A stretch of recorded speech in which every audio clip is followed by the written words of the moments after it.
بسم الله الرحمن الرحيم إذا جاء نصر الله والفتح ورأيت الناس يدخلون في دين الله أفواجا فسبح بحمد ربك واستغفره إنه كان توابا.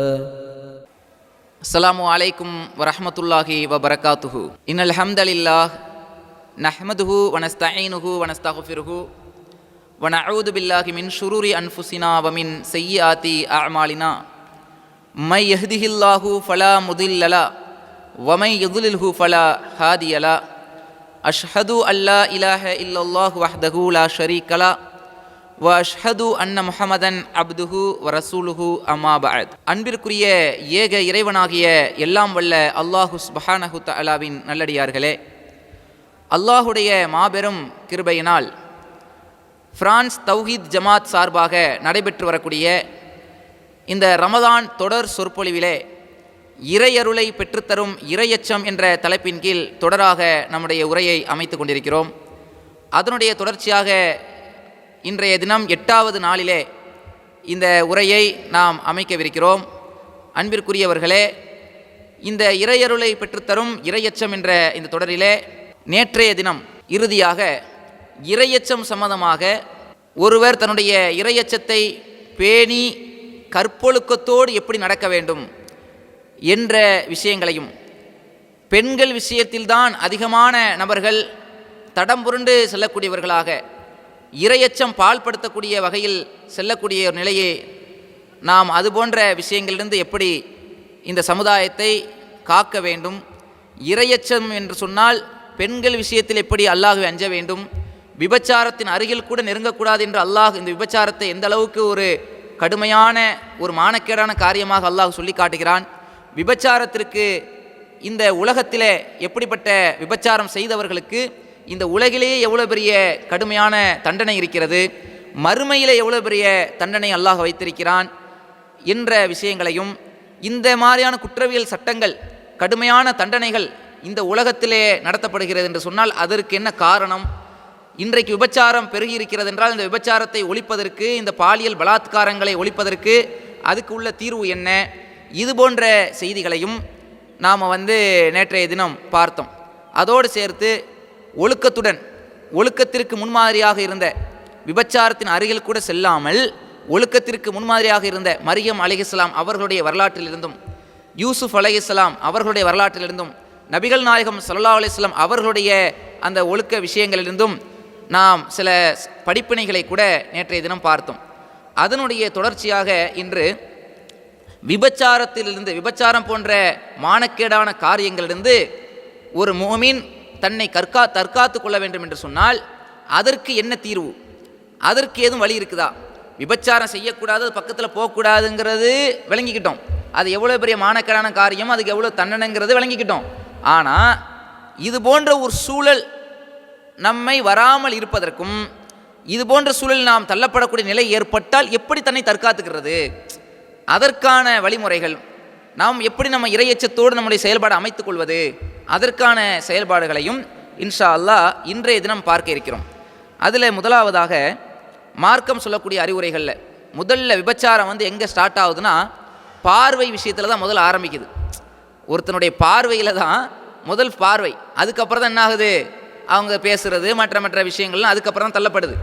அப்போது முதல் விஷயத்தை இஸ்லாம் என்ன செய்யுதுன்னா அவர்களுக்கு முற்றுப்புள்ளி வைக்கக்கூடிய வகையில் முதல் விஷயத்திலேயே அவர்களுக்கு அந்த அந்த விஷயங்களை தரைமட்டமாக்கக்கூடிய வகையில் அது போன்ற சிந்தனைகளுக்கு வரவிடாத அளவுக்கு அழகான ஒரு போதனையை நமக்கு சொல்லித் தருகிறது. என்ன போதனை? திருமறை குர்ஆனில் 24வது அத்தியாயம் 24வது அத்தியாயத்தின் 30வது வசனத்தில் அல்லாஹ் சொல்லி காட்டுகிறான், ஒரு மோமின் என்றால் எப்படி இருக்க வேண்டும் என்று அல்லாஹ் சொல்லும் பொழுது நபியை பார்த்து அல்லாஹ் சொல்கிறான், குல் நபியே நீங்கள் சொல்லுங்கள், லி மோமினீன யகுல்லு மின் அபுசாரிஹிம் வ யஹ்ஃபது ஃபுரூஜஹும் தாலிக அஸ்காலஹும் இன்னல்லாஹ ஹபீரும் பிமா யஸ்னஊன் என்று அல்லாஹ் இந்த வசனத்தில் சொல்கிறான். இதில் என்ன வருகிறது? குல்லில் முஃமினீன யகுல்லு மின் அபுசாரிஹிம், மூமின்களுக்கு நீங்கள் சொல்லுங்கள் நபியை, நீங்கள் சொல்லுங்க, அவர்கள் தங்களது பார்வைகளை தாழ்த்தி கொள்ளுமாறும். பார்வைகளை தாழ்த்தி கொள்ளணும்னு அல்லாஹ் சொல்கிறான். முதல் விஷயமே என்ன? பார்வையிலேருந்து தான் ஆரம்பிக்குது. அதனால பார்வைகளை தாழ்த்தி கொள்ளுமாறும், வ யஹ்ஃபது ஃபுரூஜஹும், தமது கற்பை பேணி கொள்ளுமாறும் அவர்களுக்கு நீங்கள் சொல்லுங்கள். மூமினான ஆண்களுக்கு அல்லாஹ் இந்த வசனத்தில் ஆரம்பிக்கிறான். இறை நம்பிக்கை கொண்ட ஆண்களுக்கு சொல்லுங்கள், அவர்கள் தங்களது பார்வைகளை தாழ்த்தி கொள்ளுமாறும் தமது கற்பை பேணி கொள்ளுமாறும் சொல்லுங்கள். தாலிக அஸ்காலஹும், இதுதான் அவர்களுக்கு பரிசுத்தமானது. இன்னல்லாஹ ஹபீரு பிமா யஸ்னஊன், அவர்கள் செய்வதை அல்லாஹ் நன்கு அறிந்தவனாக இருக்கிறான். நீங்கள் செய்வதை அல்லாஹ் நன்கு அறிந்தவனாக இருக்கிறான்ங்கிறது இந்த வசனத்தில் அல்லாஹ் ரப்புல் ஆலமீன் நமக்கு எடுத்துரைக்கிறான். இதனுடைய தொடர்ச்சியில் அடுத்து வரக்கூடிய வசனங்களில் கூட அல்லாஹ் என்ன சொல்கிறான்னா, இதே மாதிரி பெண்களுக்கும் அல்லாஹ் சொல்கிறான். ஈமான் கொண்ட பெண்களுக்கு சொல்லுங்க, அவர்களும் தமது பார்வைகளை தாழ்த்தி கொள்ளுமாறும் தமது கற்பை பேணி கொள்ளுமாறும் இது போன்ற அந்த கற்பொழுக்கத்தோடு இருக்கும்படி அல்லாஹ் பெண்களுக்கும், ஈமான் கொண்ட பெண்களுக்கும் இந்த அறிவுரையை சொல்லுமாறு நபிகள் நாயகம் ஸல்லல்லாஹு அலைஹி வஸல்லம் அவர்களை பார்த்து அல்லாஹ் இந்த வசனத்தில் சொல்லி காட்டுகிறான். அப்போ அடிப்படையான விஷயம் என்னன்னு கேட்டால், முதல்ல ஒருத்தர் விபச்சாரத்தில் தள்ளப்படுறான்னா முதல்ல தமது பார்வையை முதல்ல பேணணும். பார்க்கறதுனால தானே ஒரு தவறான காட்சியை பார்க்கும்போது அல்லது தவறான ஒரு பெண்ணை பார்க்கும்போது தவறான இச்சை வருதா, உடனே பார்வையை மாற்றிக்கிறணும், அதான் பார்வையை தாழ்த்தணும். அப்போ இந்த மாதிரியான விஷயங்களை இஸ்லாம் என்ன செய்யுது? நடைமுறைப்படுத்த சொல்கிறது. இது நம்மை விபச்சாரம் போன்ற மானக்கேடான காரியங்களிலும் தற்காத்துக் கொள்வதற்கு இஸ்லாம் சொல்லக்கூடிய அழகான ஒரு போதனை என்பதை நாம் புரிந்து கொள்ள வேண்டும். ஏனென்று சொன்னால், இன்றைக்கு பார்வைகளை தாழ்த்தும் போது அதில் நமக்கு பல்வேறு பாதுகாப்பு கிடைக்க செய்யுது. ஏன்னா அதிகமாக பாருங்கள், ரோட்டில் போகும்போது, பேருந்துகளில், மற்ற வாகனங்களில் பயணிக்கிற நேரத்தில் எல்லா விஷயங்களும் இந்த பெண்கள் தவறான ஏதோ ஒரு ஆடைகள்லேயோ ஒரு விதமான ஆடைகள் அணிஞ்சிக்கக்கூடிய பெண்கள் இருப்பாங்க, ஏதோ வரையில் அலங்காரங்கள் செய்து கொண்டிருக்கக்கூடிய பெண்கள் வருவாங்க. அப்போ இதெல்லாம் நம்ம திடீர்னு எதாச்சும் பார்க்கும்போது நம்முடைய உள்ளத்தில் ஒரு சலனம் வருதா, உடனே பார்வையை தாழ்த்தணும். பார்வையை தாழ்த்துதல் என்றால் அதுலேயும் சில சட்டங்கள் நீங்கள் புரிஞ்சுக்கணும். பார்வை தாழ்த்துதல் என்றால் எந்த பெண்ணை பார்க்கவே கூடாது என்ற அடிப்படையில் இல்லை. சில பேர் அப்படியே கண்ணை மூடிக்கிட்டே கீழே இந்த பார்வையை தாழ்த்திக்கிட்டே ரோட்டையே பார்த்துட்டு போனோம்னா எதில் முட்டி மோதிக்கிறணும். அப்படி சொல்லலை இஸ்லாம். பார்வையை இப்போ நீங்கள் ஒரு வியாபார ஸ்தலத்துக்கு போகிறீங்க, கடையில் இருக்கிறீங்க, பல பெண்கள் உங்கள்கிட்ட வியாபாரம் பண்ண உங்கள்கிட்ட கஸ்டமராக வருவாங்க, பொருள் கேட்பாங்க. அப்போல்லாம் நம்ம முகத்தை பார்த்து தான் எடுத்து கொடுக்க முடியும். அவங்கள்ட்ட என்ன வேணும்னு அவங்க முகத்தை பார்த்து தான் கேட்க முடியும். கீழே குனிஞ்சிக்கிட்டே என்ன வேணும்னு கேட்டோம்னா அவங்க நம்மளா வேறு மாதிரி பார்க்க ஆரம்பிச்சிருவாங்க, என்ன ஆச்சுன்னு தெரியலையேன்று. அப்போ நம்ம என்ன பார்க்கணும்னா, இந்த மாதிரி இஸ்லாம் பார்வையை தாழ்த்துதல் என்றால் எல்லா நேரத்திலையும் பெண்ணையே பார்க்கக்கூடாதுன்னு சொல்லலை. அவங்கள்ட்ட இப்போ நீங்கள் சாதாரணமாக பார்ப்பது தவறு கிடையாது. ஒரு பிரயாணத்தில் போய்கிட்டு இருக்கும் போறிய, அப்போ ஒரு கண்டக்டராக இருக்கார், அவர் ஒரு மூமின்னு வச்சுக்கோங்க, ஒரு முஸ்லீமாக இருக்கிறாருன்னு வச்சுக்கோங்க, அவர் பார்த்து தான் என்ன செய்ய முடியும், டிக்கெட் போட முடியும். அப்போ இந்த மாதிரி எந்த ஒரு இதாக இருக்கட்டும், எந்த நிறுவனங்களாக இருந்தாலும் அதில் பெண்கள் வருவார்களே, ஆனால் ஒரு முகத்தை பார்த்து தான் என்ன செய்ய முடியும், பேச முடியும். அப்போது எப்போ பார்வையை தாழ்த்தணும் என்றால், எந்த பெண்களை பார்க்கும்போது தன்னுடைய உள்ளத்தில் சலனம் ஏற்படுதோ, நம்மளுடைய எண்ணம் நம்மளுடைய பரிசுத்தம் அந்த தக்குவாவுக்கு பாதிப்பு ஏற்படுது, அல்லாஹ்வுடைய அஞ்சி நம்ம ஆளணும்னு நினைக்கிறோம். இந்த பெண்ணு இந்த பெண்ணை பார்க்கும்போது நம்மளுடைய எண்ணங்கள் தவறாக போகுதுன்னா உடனே என்ன செஞ்சுக்கிறேன், பார்வையை தாழ்த்திடணும். அப்போ எந்த பெண்களை பார்க்கும் பொழுது நம்மளுடைய எண்ணங்கள் தவறாக போகிறதோ, அது போன்ற ஒரு விதமான ஆடைகள் அணிஞ்சிட்டு வர்ற பெண்கள், அலங்காரம் செய்து கொண்டு வர்ற பெண்கள், இது போன்ற விஷயங்கள்லாம் பார்க்கும்போது நம்மளுடைய எண்ணம் தவறாக போகுதா, அதை பார்க்கக்கூடாது, உடனே தலையை குனிஞ்சிட்டு போய்கிட்டு இருக்கணும். விளங்குதா? பார்வை தாழ்த்துதல் என்று சொன்னால் இதுதான் நம்ம அடிப்படை என்பதை நம்ம புரிஞ்சுக்கிறோம். அப்போது இந்த அடிப்படையில் ஒவ்வொருத்தவர்களும் எப்போவெல்லாம் நம்முடைய உள்ளம் ஸ்லிப் ஆகிற மாதிரி இருக்குதோ அப்போவெல்லாம் நம்மளுடைய அந்த கண்களை டைவெர்ட் பண்ணுறோன்னு வச்சுக்கிறோங்க, நம்மளுடைய இந்த தவறான எண்ணத்திலிருந்து நமக்கு பாதுகாப்பு கிடச்சிடும். அப்போ இது போன்ற செய்திகளை நம்ம என்ன செய்கிறோம், நம்ம பார்க்குறோம். நபிகள் நாயகம் ஸல்லல்லாஹு அலைஹி வஸல்லம் அவங்க கூட பாதைகளுக்கென்று சில உரிமங்கள் நம்மளை கொடுக்க சொன்னாங்க. பாதைகளுக்குரிய உரிமம், நீங்கள் பாதையில் நின்று பேசிக்கிட்டு இருக்கிறீங்களா, பாதைகள் தான் நின்று நீங்கள் பேசக்கூடிய நிலை ஏற்பட்டால் அதற்குரிய உரிமத்தை கொடுத்துட்டு, பாதைக்கு ஒரு லைசன்ஸ் இருப்பதாக சொல்கிறாங்க பாருங்கள். பாதையில் நிற்கிறதுக்கு யாராவது லைசன்ஸ் இன்றைக்கி உலகத்தில் இருக்குதா? வாகனம் ஓட்டுறதுக்கு லைசன்ஸ் கேட்டிருக்கோம். ஆனால் இஸ்லாம் சொல்லுது, லைசன்ஸ் உங்கள் அரசாங்கம் உங்கள்கிட்ட கேட்காட்டியும் அல்லாஹ் உங்களுக்கு என்ன செஞ்சுருக்கிறான், அல்லாஹுடைய தூதர் மூலமாக நமக்கு லைசன்ஸ் கேட்டிருக்கான். ரசூல் ஸல்லல்லாஹு அலைஹி வஸல்லம் அவர்கள் மூலமாக அல்லாஹ் நமக்கு லைசன்ஸ் ஒன்று கொடுக்குறான். இந்த லைசன்ஸ் அடிப்படையில் தான் நீ வெளியில் நிற்கிறா இருந்தால், ஒரு மூமின் பாதையில் நின்று பேசி கொண்டிருப்பதாக இருந்தால் அதற்குரிய லைசன்ஸோடு தான் நிற்கணும். என்ன லைசன்ஸ்னால் என்ன உரிமம், அது என்ன உரிமம் அப்படின்னு கேட்டால், ஒன்று ரத்து சலாம், அதாவது வரக்கூடியவங்களுக்கு சலாம் சொல்லிக்கிறணும், சலாத்துக்கு பதில் சொல்லணும், சலாம் உரைக்கணும். இது போன்ற விஷயங்களை செய்யக்கூடிய வகையில் நம்ம இருக்கணும். அடுத்து பார்வைகளை தாழ்த்த வேண்டும். வரக்கூடியதில் ரோட்டில் நிற்கிறோம்னா அங்கே பல அந்நிய பெண்கள் போவாங்க, இளம் பெண்கள் பல பேர் போவாங்க. இப்படிலாம் போகும்போது இதுக்காகவே பல பேர் நிற்பாங்க. சில பேர் ரோட்டு ஓரத்தில் அங்கங்கே முட்டுச்சந்துகள் எல்லாம் நிற்பாங்க. எதுக்கு நிற்கிறாங்கன்னு பார்த்தா, எப்போ ஸ்கூல் விட்டு பிள்ளைங்க வருமோ, எப்போ காலேஜ் விட்டு பிள்ளைங்க போகுமோ, எப்போ மதரசாவுக்கு போகும், இந்த மாதிரி நேரங்களில் இதுக்காகவே நிற்கக்கூடிய இளைஞர்கள்லாம் பார்க்குறோம். ஆனால் ஒரு முஸ்லீம் அப்படி இருக்கக்கூடாது. ஒரு முஸ்லீம் அப்போ நிற்கிறதா இருந்தால் ஒன்று சலாத்துக்கு பதில் சொல்லக்கூடியவங்களாக இருக்கணும், சலாத்தை பரப்பணும், சலாத்தை பரப்பக்கூடிய எண்ணத்தில் நம்ம இருக்க வேண்டும். அல்லது பார்வையை தாழ்த்தணும். அடுத்து என்ன செய்யணும்? பார்வையை தாழ்த்தணும். அதே மாதிரி நன்மையை ஏவ வேண்டும், தீமையை தடுக்க வேண்டும். ஒரு பாதையில் நிற்கிறோம், ஒரு அவங்க அந்த பகுதியில் போகிற வரவங்களும் நல்லதை செய்யலாம், நல்லதை செய்ய சொல்லலாம், ஒரு தொழுகையின்பால் அழைக்கலாம். அடுத்து நீங்கள் நிற்கிறதா இருந்தால் ஒரு தீங்கு நடக்குதா, அந்த தீங்கை தட்டி கேட்கணும். சும்மா வேடிக்கை பார்த்துட்டு நிற்கக்கூடாது. ரோட்டில் நிற்கிறதா இருந்தால் இதுக்கெல்லாம் நீங்கள் உட்பட்டு தான் நிற்க வேண்டும் என்று ரசூல் ஸல்லல்லாஹு அலைஹி செய்கிறாங்கன்னா, இப்படி ஒழுங்குகள் போடும்போது அதில் ஒன்று என்ன? பார்வையை தாழ்த்துதல். இதை நம்ம சரியாக பேணணும்னா இந்த மாதிரி தவறான இந்த பார்வை தானே முதல்ல என்ன செய்யுது, ஒரு அந்நிய பெண்ணை பார்க்க வைக்கும்போது அது என்ன ஆயிடுது, திரும்ப திரும்ப அவர்களுக்கு சந்திக்க ஏற்படும் போது அது ஒரு காதல் என்கிற பேரில் தவறான ஒரு செயலுக்கு அது வழிவகுத்து விடும். கடைசியில் என்ன ஆயிரும், இதனால தான் பல அந்நிய ஆண்கள் அந்நிய பெண்கள் எல்லாம் மோசமான வழிகேட்டில் ஒரு அனாச்சாரம் மானக்கேடான காரியங்களில் போய் விழுவதற்கு, அவங்களுடைய வாழ்க்கையே சீரழிந்து போவதற்கெல்லாம் முதல் அடிப்படையாக இருப்பது எது? இந்த பார்வை விஷயம். அப்போ இதை தாழ்த்த வேண்டும் என்று மார்க் என்ன செய்யுது, நமக்கு அழகான முறையில் ஒரு அறிவுறுத்தலை சொல்லுது. இதை நம்ம என்ன செஞ்சுக்கிறணும், பேணிக்கிறணும்.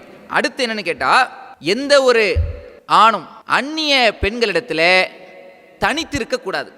இது அடுத்த அறிவுரை. நம்ம விபச்சாரம் போன்ற மானக்கேடான காரியத்திலிருந்து நம்மை காப்பாற்றிக்கிறணும்னா, நாம காப்பாற்றிக்கிறதுக்கு ஃபஸ்ட்டு நம்ம என்ன சொன்னோம், அல்லாஹுடைய மார்க்கம் சொல்லுது பார்வை தாழ்த்த சொல்லுது. அடுத்து என்ன, எந்த ஒரு ஆணும் மகரமான பெண்களை தவிர, மகரம்னா நம்ம திருமணம் முடிப்பதற்கு தடுக்கப்பட்ட பெண்கள் இருக்காங்களா இல்லையா, நம்ம தாய், நம்மளுடைய தங்கை, அக்கா, தாய்மா, அதாவது சின்னம்மா பெரியம்மா, நம்முடைய மாமி, தகப்பனாரோட கூட பிறந்த மாமி, இந்த மாதிரியான உறவுகள்லாம் இருப்பாங்க. நம்முடைய அதாவது சகோதரர்களுடைய மகள்கள், சகோதரியுடைய மகள், இந்த மாதிரி உறவினர்கள் இருக்காங்களே, இவங்கெல்லாம் மகரமான உறவினர்கள், திருமணம் முடிப்பதற்கு தடுக்கப்பட்ட உறவுகள் என்று சொல்லப்படும். இந்த உறவினர்களை தவிர மற்ற எல்லா பெண்களும் அந்நிய பெண்கள். இந்த அந்நிய பெண்களோடு தனித்திருக்க வேண்டாம் என்று ரசூலுல்லாஹ் சொல்கிறாங்க. அப்படி நீங்கள் அந்நிய பெண்களோடு இருப்பதா இருந்தால் அந்த பெண்ணுடைய மகரமான ஆண் துணை, அவங்களோட கூட பிறந்த அண்ணனோ அல்லது அவங்க தகப்பனாரோ அல்லது அவங்களுடைய சின்ன பாப்பா பெரிய பாப்பாவோ தாய் மாமாவோ யாரோ அவங்களுடைய மகரமான ஆண் இருக்காங்கல்ல, அந்த ஆண் துணை இல்லாமல் ஒரு பெண்ணுடன் நீங்கள் தனித்திருக்க வேண்டாம் என்று அல்லாஹுடைய தூதர் ஸல்லல்லாஹு அலைஹி வஸல்லம் அவர்கள் சொல்லக்கூடிய செய்தியை நம்ம பார்க்குறோம். அப்போ இதில் என்ன விளங்குது, ஒரு அந்நிய ஆணும் ஒரு அந்நிய பெண்ணும் தனித்திருந்தார்கள் என்றால் அதுவும் நாளடைவில் அவர்கள் இது போன்ற மானக்கேட்டில் கொண்டு போய் தள்ளிடும். இது போன்ற தேவையில்லாத இந்த தவறான இச்சைகளிலே, தவறான காரியங்களில், விபச்சாரம் போன்ற வலைகளில் அவர்கள் விழுவதற்கு எளிதான ஒரு சூழல் எது, ஒரு ஆணும் பெண்ணும் தனித்திருப்பது, அந்நிய ஆணும் அந்நிய பெண்ணும் தனித்திருப்பது. அப்போ இந்த மாதிரி விஷயங்களை வராத அளவுக்கு, இதனுடைய சூழல் ஏற்படாத அளவுக்கு நம்ம என்ன செய்யணும், கவனமாக இருக்கணும். தனித்து இருக்கக்கூடிய எந்த வாய்ப்பையும் நம்ம என்ன செஞ்சிடக்கூடாது, கொடுத்துடக்கூடாது. அப்போ இதில் நம்ம கவனமாக இருக்கிறோமா? இதெல்லாம் நம்ம இதெல்லாம் எப்போ ஏற்படும், யார் அல்லாவுக்கு அஞ்சு இருக்கிறாங்களோ அவங்களுக்கு தான். இது மாதிரி இருந்தோம்னா இந்த வழிகட்டில் விழுந்துருவோமே, ஜினாவில் போய் விழுந்துருவோமே, ஜினாவில் போய் விழுந்துட்டோம்னா அல்லாஹுடைய மார்க்க சட்டம் இங்கே ஆட்சி நடந்துச்சுன்னு சொன்னால் அதுவே கடுமையான சட்டம். இங்கே ஆட்சி இல்லா இந்தியா போன்ற நாடுகளில், பிரான்ஸ் போன்ற நாடுகளில் இஸ்லாமிய ஆட்சி இல்லாதனால பல பேர் தப்பிச்சுக்கிட்டு இருக்கிறாங்க. இஸ்லாமிய ஆட்சி இருந்தால் கல்லறி தண்டனை, விளங்குதா? அவ்வளோ பெரிய மோசமான ஒரு பாவம் இது. ஒருவேளை இங்கே தப்பிச்சுட்டா மறுமையில் தப்பிச்சிட முடியுமா? மறுமையிலையும் கடுமையான குற்றம். அப்போ இதுக்கெல்லாம் அஞ்சு யார் இருக்கிறார்களோ, இந்த போன்ற இந்த காரியத்தில் போய் விழுந்துடக்கூடாது, இந்த பாவத்தை செய்து விடக்கூடாது நம்ம விரும்புகிறதா இருந்தால் இதையெல்லாம் பேணணும், பார்வையை தாழ்த்தணும், அதில் தப்பிக்கிறதுக்கு. அடுத்து எந்த சூழலிலும் ஒரு பெண்ணோடு தனித்திருப்பதை தவிர்க்கணும். அப்படி நீங்கள் நம்ம நினைக்கலாம், நான் நல்ல விஷயத்தை தான் பேசிக்கிறோம், நல்ல காரியங்களை தான் தனிமையில் நாங்கள் பல மணி நேரம் டிஸ்கஷன் பண்ணுவோமே தவிர எங்களுக்குள்ளே எந்த ஒரு கெட்டதும் கிடையாது, நீங்களா அப்படி தப்பாக நினச்சிக்கிற வேணாம் அப்படிலாம் நினைப்பாங்க. நீங்கள் நல்ல எண்ணத்தில் தான் பேச ஆரம்பிப்பீங்க. எந்த ஒரு ஆணாக இருக்கட்டும், எந்த ஒரு பெண்ணாக இருக்கட்டும், நல்ல எண்ணத்தில் தான் பேச ஆரம்பிப்பாங்க. ஆனால் நாட்கள் ஆக ஆக பேச்சுடைய ஸ்டைல் மாறும். நேரம் ஆக ஆக, நாட்கள் ஆக ஆக, அல்லது அந்த சூழ்நிலை என்ன செஞ்சிடும், அவர்களை பேச்சை மாற்ற வைக்கும். கொஞ்சம் குலைந்து பேச ஆரம்பிப்பார்கள், அப்புறம் நெருங்கி பேச ஆரம்பிப்பார்கள், கடைசியில் தவறிலே கொண்டு போய் விட்டுவிடும். இது நடக்கிறதா இல்லையா? பல குடும்பங்களிலே பல பெண்கள் இது போன்ற வலைகளில் விழுந்து நாசமாக போனதற்கு, இது போன்ற தன்னுடைய வாழ்க்கையை சீரழிந்து போனதற்கெல்லாம் இது போன்ற வாசலில் நம்ம இது போன்ற வாய்ப்புகளை திறந்து விட்டது தான். இதெல்லாம் சர்வசாதாரண விஷயம் தானே அப்படின்னு சொல்லி இப்படி பல மணி நேரங்கள், இரவு நேரங்கள் என்று விடிய விடிய என்றெல்லாம் பல மணி நேரங்கள் அந்நிய ஆண்களோடு பேசுவது, இதுவெல்லாம் தவறான வழிக்கு என்ன செஞ்சிடும், கொண்டு போய் தள்ளிடும். அப்போ இப்படிப்பட்ட நிலையை விட்டு என்ன செய்யணும், நம்ம தற்காத்து கொள்ளணும்னா இது போன்ற கற்பை பேணிக்கொள்ள வேண்டும் என்றால் இந்த தனித்திருத்தலை அதாவது அந்நிய பெண்களோடு தனித்திருப்பதை ஒவ்வொரு இறை நம்பிக்கையாளர்களும் முற்றிலுமாக நாம் தவிர்க்க வேண்டும் என்பதை இந்த இடத்துல பதிவு செய்து கொள்கிறோம். இதை மார்க்கம் சொல்லக்கூடிய ஒரு முக்கியமான அறிவுரை. அதுக்கடுத்து நாம் தவறிழைக்காமல் இருக்க வேண்டும் என்றால் பெண்களுடைய ஆடை விஷயம், இது இப்போ பெண்களுக்குரியது. ஒரு மூமினான பெண் இருக்காங்கன்னு வச்சுக்கோங்களேன், இந்த பெண்கள் முற்றிலும் என்ன செய்யணும், தன்னை இறையச்சத்தோடு நீங்கள் இருக்கிறதா இருந்தால் ஆடைகள் விஷயத்தில் என்ன செய்யணும், தன்னுடைய அந்நிய ஆண்கள் மத்தியிலே அலங்காரங்களை வெளிப்படுத்தக்கூடிய வகையில் நம்முடைய ஆடைகள் இருக்கக்கூடாது. ஒரு அலங்காரத்தோடு ஒரு ஆடைகளை உடுத்திக்கிட்டு வெளியில் போகும்போது என்ன ஆகும், என்னதான் ஒரு தக்குவாவோடு இருக்குன்னு ஆசைப்படுற ஒரு இளைஞன் போனால் கூட ஒரு ஜிகு ஜிகு ஜிகுன்னு ஒரு பெண் போகும்போது என்னடா ஜிகு ஜிகுன்னு போகும் திரும்பி தான் பார்ப்பான். என்ன நடக்குது இன்றைக்கி பார்க்குறோம், பல ஆண்களை ஈர்க்கக்கூடிய வகையில் அவர்களுடைய ஆடை. இன்னும் சொல்லப்போனால் இந்த ஆடைகள் விஷயத்தில் தான் அதிகமான தவறுகள், பாலியல் பலாத்காரம் போன்ற தவறுகள் நடப்பதற்கு பெண்களுடைய ஆடை தான் காரணம் என்று இன்றைக்கு பல்வேறு ஆய்வறிக்கை தெரிவிக்கிறது. பிற மதத்தைச் சேர்ந்த பெரிய பெரிய ஆய்வாளர்கள், பெரிய பெரிய அறிவு ஜீவிகள், பெரிய பெரிய மதத்தை சேர்ந்த ஆன்மீக துறவிகள், அவங்கெல்லாம் பிற இந்து மதத்தில் இருக்கக்கூடிய ஆன்மீக துறவி, அவங்க கூட இந்த மதுரை ஆதீனம் போன்றவர்கள் கூட என்ன சொல்கிறாங்க, பெண்களை அவங்களுடைய அந்த பெண்களுடைய ஆடைகள் இருக்குதே அதுதான் மிக முக்கியமாக ஒரு ஆணை விபச்சாரத்தின் பக்கம் இழுக்கக்கூடியதாக இருக்குது. பாலியல் பலாத்காரங்கள் நடப்பதற்கு அந்த ஆடையும் ஒரு காரணம், ஆடையை சரியாக பேணணும், இது யாரும் மறுக்க முடியாது. அதனால தான் அன்றைக்கி அரசாங்கம் கூட பள்ளிக்கூடத்தில் கல்லூரிகளில் பாடம் நடத்தக்கூடிய டீச்சர்ஸ் ஆசிரியைகள் இருக்காங்களே, அப்படி ஆசிரியர்களாக இருந்தால் கூட உங்களுக்கென்று நீங்கள் மாடர்ன் ட்ரெஸ்லாம் உடுத்திட்டு வரக்கூடாது, அவங்களுக்கென்று குறிப்பிட்ட இந்த ஆடை தான் என்ன செய்யணும், அந்த மாணவர்களுடைய தவறான சிந்தனைக்கு போகாத அளவுக்கு உங்கள் ஆடை போட்டுட்டு வரக்கூடிய அளவுக்கு சில கல்லூரிகள் ஸ்கூலில் கூட கட்டுப்பாடுகள் விதிக்கப்படுதா இல்லையா, அதெல்லாம் பார்க்குறோம். என்ன காரணம், அதே மாதிரி பெண்கள் மாணவிகள், கல்லூரியில் படிக்கக்கூடிய மாணவிகள் இந்த மாதிரி ஆடைகள் தான் அணிஞ்சிட்டு வரணும், வேறு மாதிரியான அந்த ஆடைகள் அணிஞ்சிட்டு வரக்கூடாதுங்கிற அளவுக்கு சில கல்லூரிகளெல்லாம் கட்டுப்பாடு போடப்படுறதுக்கு என்ன காரணம், ஆடைகள் காரணமாக இருக்குது. பெண்களுடைய அந்த உடல் பாவனைகள் ஆண்களை எளிதாக ஈர்த்துவிடும். அந்த மாதிரி உடல் கட்டமைப்பில் தான் பெண்கள் படைக்கப்பட்டிருக்கிறாங்க. அப்போ அவர்களுடைய உடலை முழுவதுமையாக மறைத்து இருக்கக்கூடிய வகையில் தான் இருக்கணும். இதுதான் அவர்களுடைய கற்புக்கும் பாதுகாப்பு, அவங்களுக்கு அதுதான் பாதுகாப்பு. இதில் தான் உண்மையிலேயே ஒரு பாதுகாப்பு இருக்கிறது என்பதை உணர்ந்து இஸ்லாத்திற்கு வந்த எத்தனையோ நபர்கள் இருக்காங்க. மேற்கத்திய நாடுகள்லாம் எடுத்துக்கிட்டால் எல்லாம் ஆடை சுதந்திரத்தில் ரொம்ப அப்படி சுதந்திரமாக தெரியக்கூடிய பெண்கள், டூபீஸில் அலையக்கூடிய பெண்கள், சூரிய குளியல்னு சொல்லி சன்பாத்துன்னு சொல்லி கடற்கரையில் நிர்வாணமாக படுத்து கொடுக்கக்கூடிய ஒரு மேற்கத்திய கலாச்சாரத்தில், அப்படி கலாச்சாரங்கள் ஊடுருவிக்கக்கூடிய அந்த நாடுகளில் கூட இன்றைக்கு பல பெண்கள் முழுக்க முழுக்க பர்தா என்று சொல்லக்கூடிய அந்த ஆடையை அணிந்தவர்களாக இன்றைக்கு வருகிறார்கள். எத்தனையோ சினிமா நடிகைகளாக இருந்தவர்கள் நம்ம தமிழகத்தில் கூட சினிமா நடிகையாக இருந்து சின்ன வயசுலேருந்தே ஒரு சினிமா நடிகையாகவே வலம் வந்து பெரிய வயசாகியும் சில படங்களில் நடித்து அந்த பெண்ணு இன்னைக்கு இஸ்லாத்தை தழுவி முழுக்க முழுக்க பர்தாவை, அந்த புர்கா என்று சொல்லக்கூடிய முழுமையாக உடலை மறைக்கக்கூடிய அந்த ஆடையை அணிந்தவராக அவர் இருக்கிறார். இருப்பது மட்டுமல்ல, அவர் சொல்கிறார், என்னை இஸ்லாத்தின் பக்கம் ஈர்த்ததே இந்த ஆடை தான். நான் பெரிய பெரிய ஷாப்பிங்களுக்கெல்லாம் கடைகளுக்கெல்லாம் போகிற நேரத்தில் அந்த மாடர்ன் ட்ரெஸ்லாம் போட்டுட்டு போகும்போது அப்போ பல ஆண்களுடைய அந்த வக்கிர பார்வைகள், அவங்களுடைய தவறான அந்த பார்வைகள், இதெல்லாம் எங்களுக்கு போகிறதுக்கே எங்களுக்கு பல்வேறு கூச்சமாக இருக்கும். கடைசியில் நான் இந்த ஒரு தோழியிடத்திலிருந்து இந்த ஆடை எனக்கு கிடைத்தது, இதை போட்டுக்கொண்டு ஒரு தடவை போனேன், அப்போது நான் பாதுகாப்பை உணர்ந்தேன். பெண்களுக்கு எவ்வளோ பெரிய பாதுகாப்பை இந்த இஸ்லாமிய மார்க்கம் கொடுத்துருக்குது என்பதை அந்த நேரத்தில் நான் உணர்ந்த பிறகு இப்படிப்பட்ட ஆடை விஷயத்திலேயே இந்த மாதிரி ஒரு ஒழுக்கத்தை இவ்வளோ பெரிய பெண்களை பாதுகாக்கக்கூடிய சட்டத்தை இஸ்லாம் சொல்லியிருக்கிறது என்றால், அப்போ இஸ்லாம் எப்படிப்பட்ட இன்னும் என்னென்ன சட்டங்களை சொல்லுது, இஸ்லாம் என்ன கொள்கையை போதிக்கிறது என்று தெரிந்து கொள்வதற்காக நான் குர்ஆனை வாங்கி படிக்க ஆரம்பித்தேன். அதுக்கு பிறகுதான் தெரிந்தது திருக்குர்ஆன் என்பது எவ்வளோ பெரிய அற்புத வேதம் என்பதை தெரிந்து பிறகு நான் இஸ்லாத்தை ஏற்றுக்கொண்டேன்னு சொல்லி, நடிகை மோனிகா என்று சொல்லக்கூடிய ஒரு மோனிகா என்ற பெயரில் இருந்த ஒரு நடிகையாக இருந்தவர் பிறகு ரஹீமா என்று தனது பெயரை மாற்றி இஸ்லாத்தை தழுவிய காட்சிகளை பார்க்கிறோம். இன்றைக்கு அவர் இறையச்சத்தை மக்களுக்கு போதிக்கிறார். திருக்குர்ஆனை எடுத்து படிங்கன்னு சொல்லி ஒவ்வொரு மக்களுக்கும் போதிக்கக்கூடிய அளவுக்கு அல்லாஹ் அவரை மாற்றியிருக்கிறான் என்று சொன்னால், அப்போ பாருங்க, இது மாதிரி எத்தனை சம்பவங்கள், இது உதாரணம் ஒன்று தான் சொல்லியிருக்கிறோம். இது மாதிரி ஏராளமான நபர்கள் இந்த மார்க்கத்தில் இந்த சட்டங்களில் ஈர்க்கப்பட்டு இன்னைக்கு அலை அலையாக இஸ்லாத்தை நோக்கி வந்து கொண்டிருக்கிறார்கள். அப்போ அதில் முக்கியமான விஷயம் என்ன, இந்த புர்காவை பற்றி என்ன சொல்லுவாங்க பல பேர், இது ஏதோ பெண்ணடிமைத்தனம் அப்படிலாம் போதிப்பாங்க.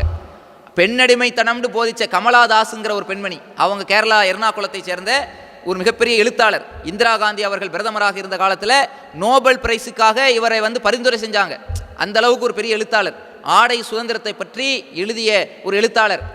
இவர் என்ன செய்கிறாரு, கடைசி காலத்தில் அவர் மரணிப்பதற்கு சில ஆண்டுகளுக்கு முன்பாக இஸ்லாத்தை ஏற்று கமலா சுரையாவாக பெயரை மாற்றி முழுமையாக புர்காவை அணிந்தவராக அந்த அளவுக்கு தன்னுடைய வாழ்க்கையை அவருடைய மாற்றத்தை ஏற்படுத்தியிருக்கிறது என்று சொன்னால் அவரே உணர்ந்திருக்கிறார். ஆடை சுதந்திரத்தை பற்றி பேசியவர் உண்மையிலே பெண்களுக்கு பாதுகாப்பு இதில் தான் இருக்குது. இந்த புர்காங்கிற இந்த ஆடை பர்தான்னு சொல்கிறாங்களே, இந்த இஸ்லாமிய பெண்கள் அணியக்கூடிய ஆடை தான் உண்மையிலே பாதுகாப்பு என்பதை பகிரங்கமாக சொல்லக்கூடிய அளவுக்கு இன்னைக்கு பல அறிவியல், அதாவது அறிவு ஜீவிகள் எல்லாம் இன்னைக்கு முடிவு வர்றாங்கன்னு சொன்னால், சிந்திக்கக்கூடிய ஒவ்வொருவர்களும் இன்னைக்கு அதை உண்மை என்பதை புரிந்து கொள்கிறார்கள் என்று சொன்னால், எப்படிப்பட்ட சட்டத்தை இஸ்லாம் போதிச்சிருக்குன்னு பாருங்க. ஆனால் இப்படிப்பட்ட மார்க்கத்தில் இருந்து கொண்டிருக்கக்கூடிய சில பெண்கள் இந்த புர்காவை கூட சரியாக அணிகிறது கிடையாது. வெளியில் போகும்போது புர்காவுக்கே ஒரு புர்கா போட வேண்டியிருக்குது. புர்காங்கிறது எதுக்கு? அல்லாஹ் திருமறை குர்ஆனில் அந்த பர்தாங்கிற சட்டத்தை பற்றி அல்லாஹ் எப்படி சொல்கிறான், திருமறை குர்ஆனில் நபியை பார்த்து அல்லாஹ் சொல்கிறான், அதாவது நபியே நீங்கள் சொல்லுங்கள். யாருக்கு சொல்லுங்க? உங்களது மனைவியருக்கும் உங்களுடைய மனைவி அஸ்வாஜ், அதாவது உங்களுடைய மனைவியருக்கும் உங்களுடைய புதல்வியர்களுக்கும் அதே போன்றே வனிசாயில் முஃமினீன், ஈமான் கொண்ட அனைத்து பெண்களுக்கும் நீங்கள் சொல்லுங்கள். அல்லாஹ் சொல்லி காட்டுகிறான். அல்லாஹ் குர்ஆனில் இந்த சட்டத்தை சொல்கிறான். உங்களுடைய மனைவியருக்கும் சொல்லுங்கள், உங்களுடைய மகளுக்கும் சொல்லுங்கள், உங்களுடைய அதாவது ஈமான் கொண்ட அனைத்து பெண்களுக்கும் சொல்லுங்கள். என்னத்தை சொல்லுங்கள்?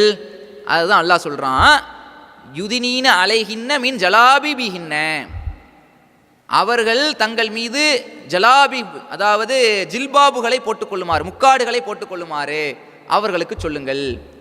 மூமினான பெண்களாக இருந்தாலும் சரி, நபியினுடைய மனைவியாக இருந்தாலும் சரி, பிள்ளையாக இருந்தாலும் சரி, தங்கள் மீது முக்காடுகளை போட்டுக்கொள்ளுமாறு அவர்களுக்கு சொல்லுங்கள்.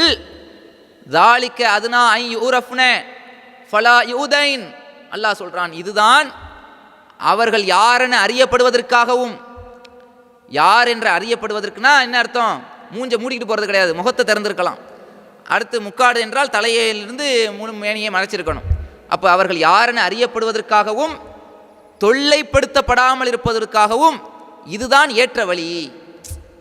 எதுக்கு அல்லாஹ் அந்த பர்தாங்கிறது அணிய சொல்கிறான் வழங்குதா? தாலிக்க அதுனா ஐ யூரஃப்ன ஃபலா யூதைன், அவர்கள் யாரென அறியப்படுவதற்காகவும் தொல்லைப்படாமல் இருப்பதற்காகவும் இதுதான் ஏற்ற வழி. அப்போ அடுத்தவர்களுடைய பார்வைகளிலிருந்தும் அடுத்தவர்களுடைய அந்த தொல்லைகளிலிருந்து தன்னை தற்காத்துக் கொள்வதற்கு அல்லாஹ் பெண்களுக்கு கொடுத்திருக்கக்கூடிய மிகப்பெரிய கிஃப்ட் எது? அந்த ஆடை. நீங்கள் அந்நிய ஆண்கள் மத்தியில் போகிறதா இருந்தால் உங்களுடைய மேனிகளை முக்காடுகளை போட்டுக்கிறங்க, தலையிலிருந்து உடலை என்ன செஞ்சுக்கிறணும், மறைத்து கொள்ள வேண்டும் என்று அல்லாஹ் சொல்கிறானே. எதுக்கு? அந்த அலங்காரம் நம்ம காட்டிட்டு போனால் மற்ற ஆண்களுடைய பார்வைகள் நம்ம மீது தவறாகப்படுவதற்கு வாய்ப்பு இருக்கிறது.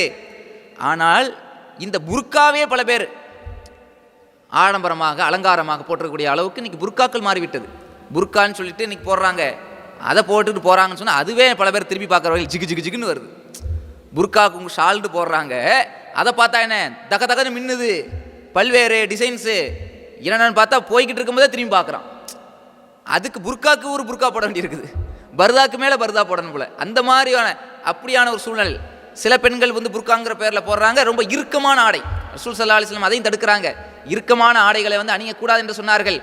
பிற்காலத்தில் ஒரு சில பெண்கள் தோன்றுவார்கள் கியாமத்து நாள் நெருக்கத்தில். அதெல்லாம் ஒரு அடையாளமாக ரசூலுல்லாஹ் சொன்னாங்க. ஆடை அணிந்திருப்பார்கள், அணிந்தும் அணியாதவர்களாக இருப்பார்கள். அந்த மாதிரியான ஒரு நிலையில இன்னைக்கு இருக்கக்கூடிய எவ்வளோ பேரை பார்க்குறோம். அதில் புர்காவுலையும் இப்படி வந்துருச்சு.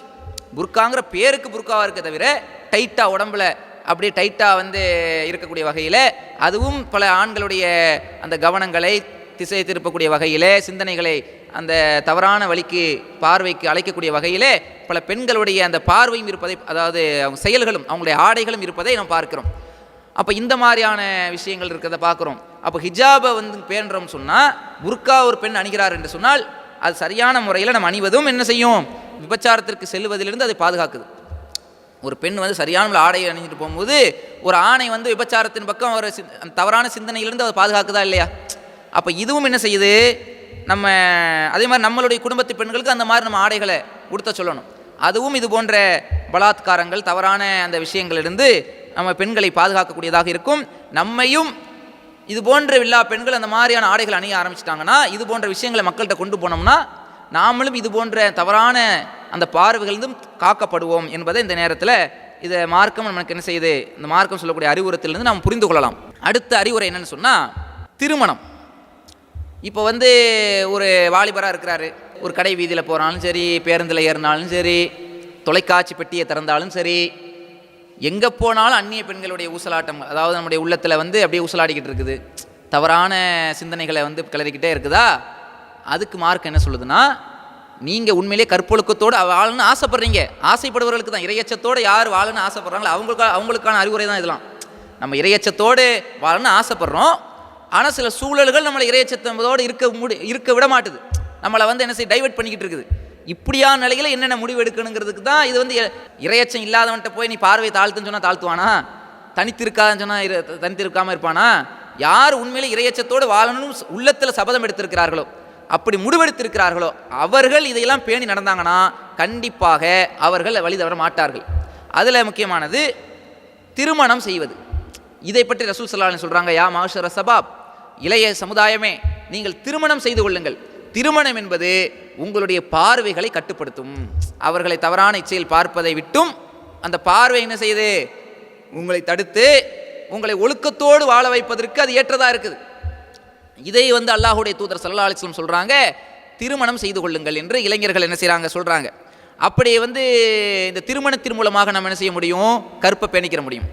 அல்லாஹ் சொல்வது போன்று கற்பை பேணிக்கொள்வார்கள் தன் மனைவிடத்தில். அப்போ மனைவிடத்தில் தவிர வேறு வழியில் என்ன செஞ்சிடக்கூடாது, போகக்கூடாதுன்னு சொன்னால் இதை நம்ம திருமணத்தில் என்ன செய்யணும், முடிக்க வேண்டும். இன்றைக்கி பார்க்குறோம், சில சூழல்களை காரணமாக காட்டிக்கொண்டு 28, 30, 35 வயசாயும் கூட சில ஆண்கள் திருமணம் ஆகாமல் தள்ளி போடக்கூடிய நிலையெல்லாம் பார்க்குறோம். இதுவும் நம்மை என்னதான் பல காரணங்களை சொன்னாலும் இதை நம்ம தவறான, என்னதான் ஒரு மனிதனுக்கு அது ஒரு இயற்கையான உணர்வு, அந்த உணர்வு இருக்குது. தாம்பத்தியம் என்பது ஒரு ஆணுக்கு குறிப்பிட்ட வயதுக்கு பிறகு தேவைக்கு எப்படி ஒரு குறிப்பிட்ட நேரத்துக்கு பிறகு நமக்கு பசி எடுத்தால் சாப்பிடுகிறோமோ அது மாதிரி ஒரு உணர்வாக அல்லாஹ் ஏற்படுத்தியிருக்கிறான். அதுக்கு சரியான முறையில் ஹலாலான முறையில் நம்மளுடைய அந்த பசியை போக்கக்கூடிய வகையில் இருக்க வேண்டும் என்றால் அதுக்குத்தான் இஸ்லாம் ஏற்படுத்தியிருக்கக்கூடிய ஒரு வாய்ப்பு. நிக்காஹுமின் சுன்னத்தி, திருமணம் என்பது எனது வழிமுறை என்று ரசூல் ஸல்லல்லாஹு அலைஹி வஸல்லம் சொல்கிறார்கள். ஃபமன் ரலிப அன் சுன்னத்தி லைஸ மின்னி, யார் எனது இந்த வழிமுறையை புறக்கணிக்கிறாரோ அவர் என்னை சேர்ந்தவரில்லை என்று ரசூலுல்லாஹ் சொல்கிறாங்க. சில மதங்களில் சில மார்க்கங்கள் என்று சொல்லக்கூடியவர்கள்ட்ட இஸ்லாத்துக்காக, அதாவது மார்க்கத்துக்காக, கடவுளுக்காக நான் தியாகம் பண்ணுறேங்கிற பேரில் என்ன பண்ணுறாங்கன்னா, திருமணமே செய்ய மாட்டேங்குது. இறைவன் ஏற்படுத்தியிருக்கக்கூடிய இந்த இயற்கையான உணர்வையே கட்டுப்படுத்தக்கூடிய வகையிலும் திருமணமே செய்ய மாட்டேன், முற்றும் துறந்த முனிவருங்கிற மாதிரி போய் என்ன செஞ்சிடறாங்க, அப்படிலாம் போகக்கூடிய காரியங்களை பார்க்கணும். அப்படி போனவர்களில் பல பேர் பல தவறான வழியில் விழுந்து அது போன்ற கையும் களமாக பிடிக்கப்பட்ட சம்பவங்களும் இருக்கிறது. அதுவும் ஏராளம். ஏன்னா மனித உணர்வுக்கு அப்பாற்பட்ட விஷயம் இது. அப்போ மனிதனுக்கென்று இறைவன் என்ன படைச்சிருக்கிறானோ அதை சரியான முறைப்படி என்ன செய்யணும், அந்த வயசில் அதை போய் என்ன செஞ்சிடணும், கரெக்டாக அந்த திருமணம் பண்ணிடணும். இது என்ன செய்கிறாங்கன்னா, குடும்ப வறுமையை காரணம் காட்டி, வேறு காரணங்களை காட்டி என்ன செய்கிறாங்க, இன்றைக்கி இப்போ பல பெண்கள் முதிர்கன்னிகளாகியும் கூட பல ஊர்களில் திருமணம் ஆகாமல் தேங்கி கிடக்கிறாங்க. இதுக்கெல்லாம் என்ன காரணம் நினைக்கிறீங்க? வரதட்சணை போன்ற அந்த கொடுமைகள். அதையும் இந்த இடத்துல பதிவு செய்யணும். வரதட்சணை கொடுக்க முடியாமல் திருமணமாகாமல் 25-30 வயதாகியும் கூட பல ஊர்களில் பெண்களை திருமணம் பண்ணி கொடுக்காமல் வச்சுருந்தோம் சொன்னால், இன்றைக்கி உள்ள ஒரு காலத்தில் ஒரு பெண் திருமணம் ஆகாமல் இருக்குதான்னா அவளுடைய தாம்பத்திய வாழ்க்கையை சரியான முறையில் பூர்த்தி செய்யறதுக்குள்ள வாய்ப்பு கிடைக்கலன்னா தவறான எண்ணத்துக்கு கொண்டு தூண்டுமா இல்லையா? தப்பான வேலி தாண்டக்கூடிய வேலையில் இது ஏற்படுத்துமா இல்லையா? ஒழுக்கக்கேடுகளை கொண்டு வர்றதுக்கு வாய்ப்பு இருக்குமா இல்லையா? இன்னைக்கு சில அந்நிய ஆண்களோடு காதல் என்ற போர்வையில் ஓடி போகிறாங்க சில பெண்கள், அதற்கு இது காரணமா இல்லையா? அப்போ இந்த மாதிரியான விஷயங்களை நம்ம என்ன செய்யணும்? இதெல்லாம் தடுக்கணும்னா திருமணத்தை செஞ்சு கொடுத்துடணும். அந்தந்த வயசில் பெண்களாக இருக்கக்கூடியவர்களுக்கு ரொம்ப லேட் பண்ணக்கூடாது. படிப்பு அது இதுன்னு காரணம் காட்டி என்ன செய்கிறாங்க, இதையெல்லாம் வந்து தள்ளி போடும்போது அதுவும் என்ன ஆயிடுது, தவறான விஷயங்களுக்கு செல்லக்கூடிய அளவுக்கெல்லாம் போய்விடுகிறது. அதனால் நம்ம கல்வி முக்கியம். ஆனால் கல்வியா ஒழுக்கமா? ஒழுக்கம் தான் அதுக்கு முதலிடம் கொடுக்கணும். அப்போது அந்தந்த வயசுக்குள்ளே நம்ம செஞ்சுக்கிறோம். எவ்வளோ படித்து திருமணத்துக்கு பிறகு கூட படிக்கலாம், கல்விக்கு வயது தடையே கிடையாது. அப்போ இதை நம்ம அடிப்படையாக புரிந்து கொண்டு திருமணம் என்பது அது முக்கியமானது. அதை நம்ம என்ன செய்ய, ஆண்களாக இருந்தாலும் பெண்களாக இருந்தாலும் குறிப்பிட்ட வயதில் திருமணம் செய்து கொள்வது நமது இறையச்சத்துக்கு அது என்ன செய்யும், நம்மளை கற்பை பேணிக் கொள்வதற்கு அது ஒரு வாய்ப்பாக இருக்கும். இதை வந்து மார்க் என்ன செய்யுது, நமக்கு சொல்லித் தருகிறது. இதற்கடுத்து திருமணம் செய்கிறதுக்கு எனக்கு வாய்ப்பு வசதி இல்லை. வசதினா என்ன? ஒரு ஆணாக இருந்தால் திருமணம் செய்ய வேண்டும் என்றால் மகர் கொடுக்கணும். மகருக்கென்று எனக்கு பொருளாதாரத்தும் இல்லையே, இப்படி சில பேர் இருப்பாங்க. சில பேர் என்ன செய்வாங்கன்னா, குடும்ப வறுமையின் காரணமாக தன்னுடைய தங்கச்சி இருப்பாங்க, அவங்களெல்லாம் திருமணம் கட்டி கொடுத்தா தான் நம்ம இப்படி நம்ம செட்டப் உருவாக்கியாச்சு நம்ம நாட்டில். அந்த மாதிரி நம்முடைய சகோதரிகள் இருந்தாங்கன்னா அவங்கள திருமணம் முடிச்சு கொடுத்துட்டு தான் நம்ம வந்து திருமணம் பண்ணணும்னு சொல்லிட்டு 30-35 வயசாயும் கூட எத்தனையோ சகோதரர்கள் திருமணம் ஆகாமல் இருக்கிறார்கள். இப்போ இந்த மாதிரியெல்லாம் காரணத்தை சொல்லும்போது இப்போ என்ன செய்கிறது? காசு பணமும் இல்லை, வறுமையின் காரணமாக மகர் கொடுக்கணும். அப்போ என்ன செய்கிறது? அப்போ திருமணம் பண்ணாமல் இருக்கிறோமே, இப்போ நாங்கள் எப்படி வந்து அல்லாஹ்வுக்கு பயந்து வாழ்கிறது அப்படின்னு சொல்லும் பொழுது அதுக்கு அல்லாஹுடைய மார்க்கம் நமக்கு சில வழிமுறைகளை சொல்லித் தருகிறது. நபிகள் நாயகம் ஸல்லல்லாஹு அலைஹி வஸல்லம் சொல்கிறாங்க, நீங்கள் திருமணம் செய்து கொள்ளுங்கள். அப்படி திருமணம் செய்து கொள்வதற்கு உங்களுக்கு வாய்ப்பு கிடைக்காவிட்டால் நோன்பு வைத்து கொள்ளுங்கள். இதை அல்லாஹுடைய தூதர் ஸல்லல்லாஹு அலைஹி வஸல்லம் அவங்க நமக்கு சொல்கிறாங்க. ஏன்? நோன்பு என்பது இது போன்ற தவறான இச்சைகளை விட்டும் நம்மளை தடுக்கவும் செய்கிறது. இறையச்சத்தை ஏற்படுத்தக்கூடிய ஒரு உணர்வு தான் நோன்பு. அதை நம்ம ஆரம்ப உரைகளிலே நம்ம அதை தொடர்ச்சியாக பார்த்தோம். இந்த நோன்பு என்பதை இறையச்சத்துக்கான ட்ரைனிங். தனிமையில் இருக்கும்போது அல்லாஹ் நம்மளை கண்காணித்து கொண்டிருக்கிறான்ங்கிற உணர்வு நமக்கு வருதா இல்லையா? அல்லாஹ் தடுத்த அந்த நோன்பு நேரத்தில் சாப்பிடக்கூடாது, பருகக்கூடாது, தாம்பத்தியத்தில் ஈடுபடக்கூடாதுன்னு இந்த தடையை நம்ம தெரிஞ்சு வச்சுருக்கிறோம். இந்த தடைகள் நாம் தனிமையில் இருக்கும்போது யாரும் பார்க்காத நிலை இருந்தாலும் நம்ம செய்வோமா? யாரும் தான் தெரியலையே, நம்ம யாருக்கும் தெரியாமல் என்ன தான் நாக்கு ரொம்ப வறண்டு போயிருக்குது, ஒரு முடக்கு தண்ணி குடிச்சிட்டு வந்துடுமே, தண்ணி குடிச்சு தொடச்சிட்டு வந்தால் யாருக்கு தெரிய போகுது? நல்லா பசிக்குது, யாருக்கு தெரியாமல் எல்லா ஜன்னலையும் சாத்திட்டு போய் சாப்பிட்டு வந்தால் யாருக்கு தெரியுது? யாருக்கு தெரிய போகிறதில்லன்னு அந்த செய்ய முடியும். எல்லா வாய்ப்பு இருந்தும் எந்த இறைவன் இதை தடுத்திருக்கிறானோ அந்த நேரத்தில் அந்த இறைவனுக்கு தெரியாமல் இதை செய்ய முடியாதுங்கிற அந்த உணர்வு அடிப்படையில் என்ன பசி எடுத்தாலும் என்ன தாகம் எடுத்தாலும் சாப்பிட மாட்டோம், குடிக்க மாட்டோம், எந்த தண்ணீரையும் பருக மாட்டோம். ஏன்? அதான் இறையச்சம். அந்த இறையச்சத்தை நல்லா பார்த்துக்கிட்டு இருக்கிறான். அவனுக்கு தெரியாமல் ஒரு விட்டு தண்ணி கூட உள்ள முழுங்க முடியாது. ஊர் உலகத்துக்கு தெரியாமல் முழுங்கிடலாம், அல்லாஹ்வுக்கு தெரியாமல் முழுங்க முடியாதுங்கிற உணர்வு வருதா இல்லையா? அந்த உணர்வை ஊட்டுகிறதா இல்லையா?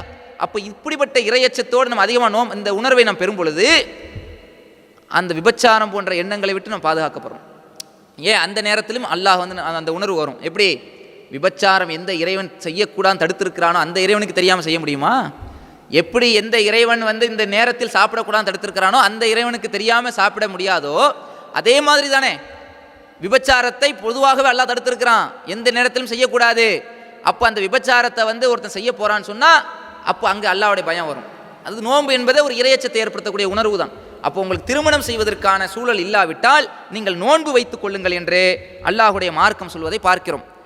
அது மட்டும் இல்லாமல் சரி, இது அல்லாமல் இன்னும் என்ன வழிமுறைகள் இருக்குதான்னு கேட்டால் அதற்கடுத்து சில வழிமுறைகள் இருக்குது.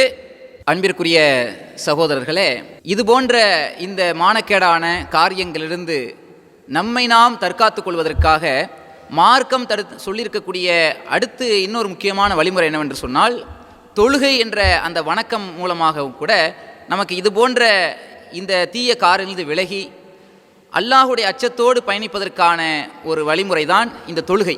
அந்த தொழுகையிலும் அதிகமாக நாம் பேணி நடக்க வேண்டும்.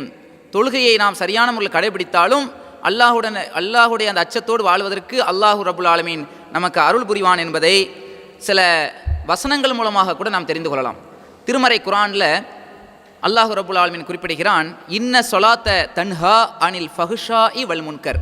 இத்தொழுகையானது மானக்கேடான காரியங்களை விட்டும் தீய காரியங்களை விட்டும் தடுக்கிறது, உங்களை தடுக்கிறதுன்னு அல்லாஹ் சொல்கிறான். தொழுகை என்பது மானக்கேடான காரியங்களை விட்டும் தடுக்குது, தீமையாக எதுவெல்லாம் இருக்குது எல்லாத்தையும் விட்டும் தடுக்குது. அப்படிப்பட்ட ஒரு விஷயம்தான் இந்த தொழுகை என்று அல்லாஹ் ரப்புல் ஆலமீன் குறிப்பிடுகிறான்.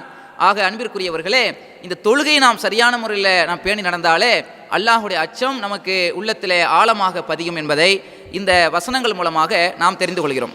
இறையச்சத்தோடு நாம் வாழும்போது அல்லாஹுடைய உதவி நமக்கு எப்படியெல்லாம் கிடைக்கிறது? இப்போ இறையச்சத்தோடு நாம் அல்லாஹுக்கு பயந்து நம்ம இந்த உலகத்தில் வாழ்ந்தோம் சொன்னால் அல்லாஹுடைய உதவியும் நமக்கு வரும் என்று அல்லாஹுடைய மார்க்கம் நமக்கு சொல்லித் தருகிறது. அதை நபிகள் நாயகம் ஸல்லல்லாஹு அலைஹி வஸல்லம் அவர்கள் சொல்லக்கூடிய ஒரு பிரபலமான ஒரு செய்தி தான். முந்தைய காலத்தில் வாழ்ந்த ஒரு 3 நபர்களை பற்றி நபிகள் நாயகம் ஸல்லல்லாஹு அலைஹி வஸல்லம் அவங்க சொல்கிறாங்க. அந்த 3 நபர்கள் பயணித்து கொண்டிருக்கும் போது திடீரென மழை வந்து விடுகிறது.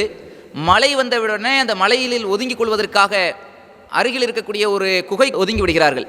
அப்படி குகைக்குள்ளே போய் ஒதுங்கி இருக்கிற நேரத்தில் அங்கே மேற்பகுதியிலேருந்து ஒரு கல் உருண்டு வந்து அந்த குகையுடைய வாசலை அப்படியே மூடிடுது.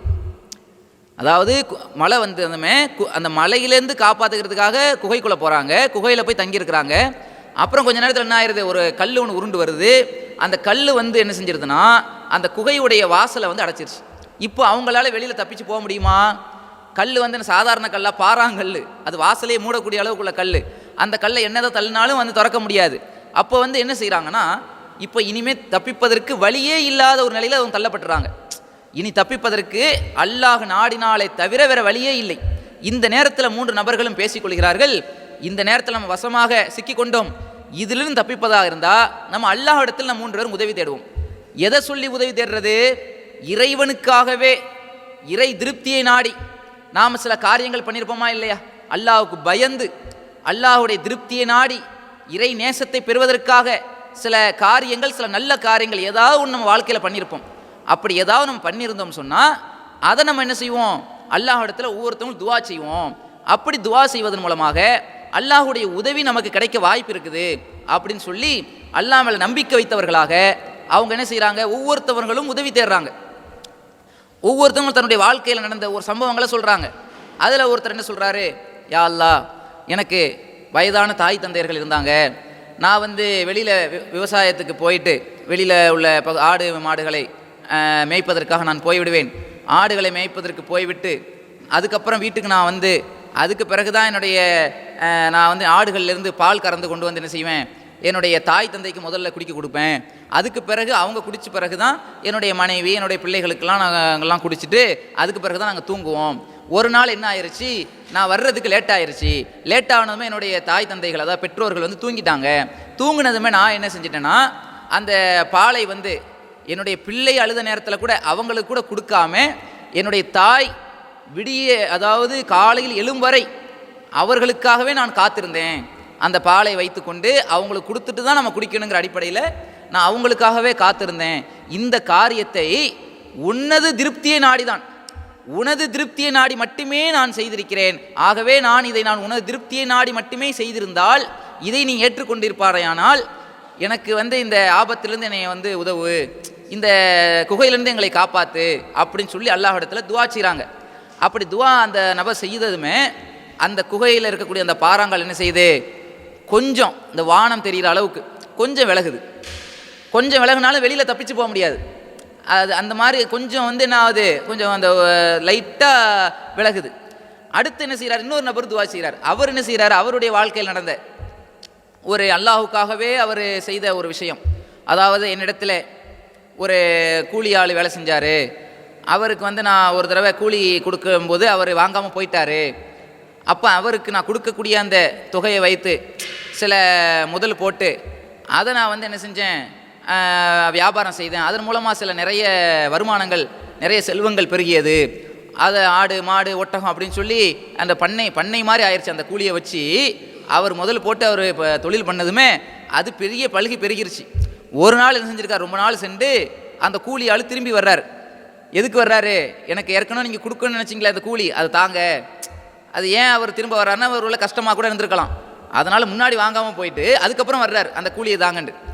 அந்த ஆள் என்ன செய்கிறார், முதலாளி, சரி இவருக்கு இந்த தொழிலாளிக்கு அந்த காசை போட்டு முதல் பண்ண விஷயம்லாம் தெரியாது. இன்னும் சொல்லப்போனால் இவர் தான் அதுக்கு உழைப்பெல்லாம் செலுத்தி பெரிய பண்ணையாக போயிருக்குது. ஆனாலும் இவர் கேட்டு அந்த கூலியை மட்டும் கொடுத்து அனுப்பியிருந்திருக்கலாம். ஆனாலும் அவருக்கு கொடுக்க வேண்டிய அந்த கூலியை வச்சு தானே இவ்வளோ பெரிய வருமானம் வந்திருக்குது. அதை வச்சு தானே இவ்வளோ பெரிய முதல்ல திரட்டி இருக்கிறாரு. உடனே அந்த முதலாளி சொல்கிறாரு, அந்த எஜமான் சொல்கிறாரு, நீங்கள் அவருக்கு வந்து கொடுக்கக்கூடிய அந்த கேட்டு வர்றாருல, அந்த தொழிலாளி கேட்டு வந்தார்ல, எனக்கு கொடுக்கக்கூடிய கூலியை தாங்கண்டு. உடனே இவர் சொல்கிறாரு, கூலியாக வேணும், இந்த இருக்குது, அந்த ஆருக்கு பாரு பண்ண, அந்த இருக்குது ஒட்டகம் இருக்குது பார்த்தியா, ஒட்டகம், அந்த ஒட்டகம், இந்த ஆடு, இந்த மாடு, இது எல்லாம் உன்னோட தான், எடுத்துகிட்டு போ அப்படிங்கிறார். சொன்னதுமே அந்த நபருக்கு வந்து ஆச்சரியமாக இருக்குது. ஒன்று அவர் கேட்குறாரு, என்ன நீங்கள் என்ன கேலி பண்ணுறீங்களா நிஜமான, நீங்கள் என்ன என்னை வந்து கேலி எதுவும் பண்ணுறீங்களா? நான் வேலை செஞ்சதுக்குள்ளே கூலியை கேட்டு வர்றேன், அந்த இருக்கிற ஆடு மாடு ஒட்டகத்தைலாம் ஓட்டிகிட்டு போனோன்னா என்னது அப்படின்னு கேட்கும்போது, இல்லைப்பா இது உன்னுடைய கூலி தான், இது உனக்குரியதில் வச்சு தான் நான் அந்த மாதிரி செஞ்சேன்னு சொல்லி அதுக்கப்புறம் விளக்குன பிறகு எல்லாத்தையும் ஓட்டிக்கிட்டு அந்த பண்ணையே என்ன செய்கிறாரு, அத்தனை ஆடு மாடு ஒட்டகத்தெல்லாம் ஓட்டி கொண்டு அவர் போனதாக அந்த செய்தி இருக்குது. இதை அவர் அந்த நபர் என்ன செய்கிறாரு சொல்கிறார், இறைவா இதை உனது திருப்திக்காக மட்டுமே நான் செய்தேன், இதை அது உண்மையிலேயே அது அல்லாஹ்வுக்காக தான் செஞ்சுருக்கிறார். ஏன்னா இதை வந்து அவர் சொன்ன பிறகு தான் அந்த கூலியாளுக்கே தெரியுது, என்ன தன்னுடைய காசில் தான் இவ்வளோ பெரிய முதல் பண்ணியிருக்கிறாருண்டு, இவ்வளோ பெரிய வருமான லாபத்தை சம்பாரிச்சிருக்கிறாருண்டு இவர் சொல்லி தான் தொழிலாளிக்கு தெரியும். இவர் அல்லாஹ்வுடைய பயம் இல்லாமல் இருந்திருந்தா, அல்லது வந்து அவர் அதை பற்றி அல்லாஹ்வுடைய திருப்தியை நாடாமல் இருந்திருந்தால் அவர் கேட்டதை கொடுத்து அனுப்பியிருந்திருக்கலாம், அது பெரிய குற்றத்திலையும் வந்து சேர்ந்திருக்காது. ஆனாலும் இறைவனுடைய நன்மையை பெற வேண்டும் என்பதற்காக இவ்வளோ பெரிய விஷயத்தை செய்ததுமே இதை சொல்கிறார், இறைவா உனது திருப்தியை நாடி மட்டுமே இதை நான் செய்திருந்தால் எனக்கு நீ உதவு, இந்த குகையிலேருந்து என்னை காப்பாற்றுனதுமே கொஞ்சம் ஏற்கனவே கொஞ்சம் விலகி இருந்த அந்த கல் வந்து இன்னும் கொஞ்சம் சற்று என்ன செய்யுது, நல்ல காற்று ஓட்டம் வர்ற அளவுக்கு ஓரளவுக்கு அது வந்து விலகுது, இன்னும் முழுமையாக விலகலை. இப்படியான சூழ்நிலையில் இன்னொரு நபர் ஒரு துவா செய்கிறார். என்ன துவா, இறைவா எனக்கு ஒரு உறவு பெண் இருந்தால், உறவில் ஒரு சொந்தக்கார பெண்மணி, அந்த பெண்மணி யாருன்னா என்னுடைய தகப்பனோடு கூட பிறந்தவங்களுடைய மகள், அதாவது சின்ன வாப்பா மகள்னு சொல்லலாம், அல்லது மாமி மகள்னு சொல்லலாம். அந்த மாதிரி ஒரு உறவு பெண், திருமணம் முடிப்பதற்கு தகுந்தையான பெண், அப்படிப்பட்ட ஒரு பெண் இருந்தால் அவளுக்கு வந்து அவளை எனக்கு ரொம்ப பிடிக்கும், அவளை நான் வந்து நல்ல அந்தளவுக்கு நேசித்தேன். ஒரு நாள் அந்த பெண்மணியை வந்து என்னுடைய அந்த இச்சைக்கு அணுகுமாறு நான் வந்து அந்த பெண்ணை தவறான இச்சைக்கு அழைத்தேன். அந்த பெண்ணு வந்து மறுத்துட்டா. அதுக்கு பிறகு அந்த பெண்ணுக்கு ஒரு நாள் ஒரு தேவை ஏற்பட்டு என்கிட்ட வந்தா, ஒரு கஷ்டம், ஒரு சில உதவிகள் கேட்டு, பொருளாதார உதவி கேட்டு என்கிட்ட வந்தா. அப்போது அந்த பெண்ணை என்ன சொல்லி வர்றா, அப்போ நான் அந்த டிமாண்ட் வைக்கிறேன், இதை நீ செய்தால், இதற்கு நீ இணங்கினால் நான் உனக்கு வந்து இந்த பொருளாதாரத்தை தருவேன்னு சொல்லி அந்த கூலியை நான் கொடுக்குறேன். அப்போது அவளும் அதுக்கு சம்மதித்து விட்டு கடைசியில் அவளை நான் நெருங்குகின்ற நேரத்தில் அப்போ ஒரு வார்த்தை அவள் சொன்னாள், இத்தகுல்லாஹ், அல்லாஹுவை பயந்து கொள். எந்த வார்த்தை அந்த இடத்துல, எந்த இடம் அது சாதாரண இடம் இல்லை, ஒரு விபச்சாரம் செய்வதற்கான ஒரு இடம் அது. விபச்சாரம் செய்வதற்கு அந்த பெண்ணோடு நெருங்கக்கூடிய அந்த தருணத்தில், நெருங்கி வர்ற நேரத்தில் அந்த பெண்மணி சொன்னால், இத்தகுல்லாஹ், அல்லாஹுவை பயந்து கொள் என்ற ஒரு வார்த்தை சொன்னதுமே அதாவது அனுமதியின்றி, உரிய முறையின்றி, திருமணத்தின் மூலமாக தான் அந்த உரிய முறையில் தான் ஒரு பெண்ணை வந்து தாம்பத்தியத்தில் ஈடுபட வேண்டும். இதை தான் அந்த பெண்மணி சொல்கிறாங்க, உரிய முறையின்றி நீ வந்து இதில் ஈடுபடக்கூடாது அப்படின்னு சொன்னதுமே உடனே நான் அந்த இடத்தை விட்டு நான் விலகிவிட்டேன். அது போன்ற காரியங்களை விட்டும் அல்லாஹ் உனக்கு பயந்து நான் விலகிவிட்டேன்.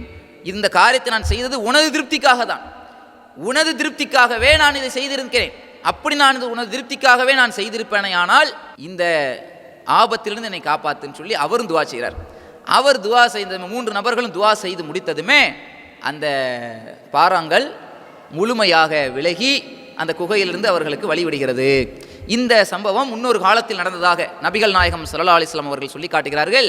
இதில் நம்ம பெறக்கூடிய முக்கியமான படிப்பினை என்ன, அல்லாஹ்வுக்கு பயந்து சில விஷயங்களை இந்த உலகத்தில் நாம் தியாகம் செய்யும் போது, அல்லாஹ்வுக்கு பயந்து நம்மளுடைய அல்லாஹ்வுடைய திருப்தியை நாடி சில காரியங்களை நம்ம ஈடுபட்டோம் சொன்னால், பின்னொரு காலங்களில் ஏதாவது ஒரு ஆபத்தில் நம்ம சிக்குகின்ற நேரத்தில் அல்லாஹ்வுடைய உதவி நமக்கு கிடைக்கும்.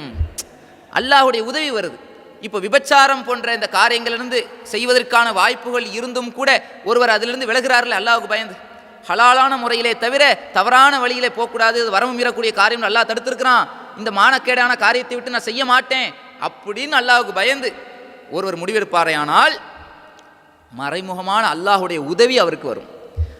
என்பதை இந்த செய்திகள் மூலமாக நாம் என்ன செய்கிறோம், பெறுகிறோம். ஆக இதை நாம் உணர்ந்தவர்களாக, இறைவனுடைய உதவியை, இறைவனுடைய அருளை எதிர்பார்த்தவர்களாக நம்முடைய செயல்பாடுகளை அமைத்துக் கொள்ள வேண்டும். இன்னும் சொல்ல போனால் அல்லாஹ்வுடைய தூதர் ஸல்லல்லாஹு அலைஹி வஸல்லம் அவர்கள் இந்த கற்பொழுக்கத்தோடு வாழ்கிறார்களே, இறையச்சத்தோடு கற்பை பேணி வாழ்கிறாங்களே, அவங்களுக்கு சொர்க்கம்தான் கூலி என்பதை நபிகள் நாயகம் ஸல்லல்லாஹு அலைஹி வஸல்லம் அவங்க சொல்லக்கூடிய செய்தியை சஹீஹுல் புகாரி போன்ற ஹதீஸ்களை பார்க்குறோம். எப்படி 2 தாடைகளுக்கு இடையிலே உள்ள உறுப்புனா இது நாவு, அந்த நாவிற்கும் 2 கால்களுக்கு இடையே உள்ளவற்றிற்கும், அதாவது இந்த கருப்பு விஷயத்தை தான் ரசூலுல்லாஹ் சொல்கிறாங்க. 2 கால்களுக்கு இடையிலே இருக்கக்கூடிய அந்த உறுப்பிற்கும் யார் உத்திரவாதம் கொடுக்கிறாரோ, என்னிடத்தில் யார் உத்தரவாதம் கொடுக்கிறாரோ அவருக்காக நான் சொர்க்கத்திற்கு உத்தரவாதம் கொடுக்கிறேன். எப்படிப்பட்ட வார்த்தை பாருங்க. 2 தாடைகளுக்கு மத்தியில் இருக்கக்கூடிய நாவு, 2 கால்களுக்கு மத்தியில் இருக்கக்கூடிய அந்த கற்பு சார்ந்த அந்த உறுப்பு, இந்த 2 விஷயத்தையும் யார், அதாவது நாவையும் யார் பேணிக் கொள்கிறாரோ, யார் கற்பையும் பேணிக் கொள்கிறாரோ, அதான் அதோட அர்த்தம். கற்பையும் பேணி நாவையும் ஒருத்தர் பேணி இருப்பாரே, ஆனால் இந்த 2க்கும் என்னிடத்தில் உத்தரவாதம் கொடுத்தார் என்றால் மறுமையிலே அவருக்கு சொர்க்கம் கன்ஃபார்ம், சொர்க்கத்திற்கு நான் உத்தரவாதம் கொடுக்கிறேன் என்று அல்லாஹ்வுடைய தூதர் ஸல்லல்லாஹு அலைஹி வஸல்லம் அவர்கள் சொல்லக்கூடிய செய்தி சஹீஹுல் புகாரியிலே பதிவு செய்யப்பட்டிருக்கிறத பார்க்கிறோம். அப்போ இதுக்கு அந்த அளவுக்கு ஒரு கற்பொழுக்கத்தோடு நம்ம வாழும்போது மறுமையிலே அல்லாஹ்விடத்திலே மிகப்பெரிய கூலி இருக்கிறது. அதை தான் அந்த சூரத்துல் முஃமினூன்ங்கிற அந்த அத்தியாயத்தில் கூட அல்லாஹ் சொல்றானே, கத் அஃப்லஹல் முஃமினூன், முஃமின்கள் வெற்றி பெற்று விட்டார்கள் என்று. அதில் கூட ஜன்னத்துல் ஃபிர்தௌஸ் என்று சொல்லக்கூடிய அந்த உயர்ந்த சொர்க்கச்சோலை யாருக்கு இருப்பதாக அல்லாஹ் சொல்றான், யார் இது போன்ற கற்பொழுக்கத்தோடு கற்பை பேணி வாழ்கிறார்களோ அவர்களுக்கு சொர்க்கச்சோலை இருக்கிறது, ஜன்னத்துல் ஃபிர்தௌஸ் என்ற சொர்க்கச்சோலை என்பதை திருமறை குர்ஆன்ல அல்லாஹ் சொல்லி காட்டுகிறான். அதுக்கடுத்து இது போன்று நாம் இறையச்சத்தோடு வாழும் பொழுது மறுமையில் அல்லாஹுடைய அந்த விசாரணை நாள் இருக்குதுல்ல, அது எவ்வளோ பெரிய கொடுமையான நாளுங்கிறது நமக்கு எல்லாருக்கும் தெரியும். பல குர்ஆனுடைய வசனங்கள் ஹதீஸுகளை நம்ம கேள்விப்பட்டிருப்போம். அந்த விசாரணை நாள் என்பது, ஒரு நாள் என்பது 50,000 ஆண்டுகளுக்கு சமமான ஒரு நாள். அந்த நாளில் எந்த உறவினர்களும் யாருக்கும் பலனளிக்க முடியாத நாள், அல்லாஹுடைய அரிசின் நிழலை தவிர வேறு எவருடைய நிழலும் இல்லாத ஒரு நாள். அது வியர்வைகள் எல்லாம் ஆறுகளாக பெருக்கெடுத்து ஓடக்கூடிய ஒரு நாள், வியர்வைகளில் ஒவ்வொரு மனிதர்களும் தத்தளித்து கொண்டிருக்கக்கூடிய ஒரு நாள். அந்த நாளிலே அல்லாஹ் ஒரு 7 வகையான நபர்களுக்கு தன்னுடைய சிம்மாசனத்தினுடைய நிழலை கொடுக்கின்றான். அந்த அரிசினுடைய நிழல், அந்த நிழல்ல 7 வகையான நபர்கள். ஒன்று யாரு? நீதமிக்க அரசர், அல்லாஹ்வுக்கு பயந்து நீதமான ஒரு தலைவர் இருக்கிறாருன்னு வச்சுக்கிறங்க, நீதமிக்க ஒரு ஆட்சியை நிகழ்த்துறாருன்னா அந்த நீதமிக்க தலைவருக்கு அல்லாஹ் அந்த அரிசி நிழலை கொடுக்கிறான்.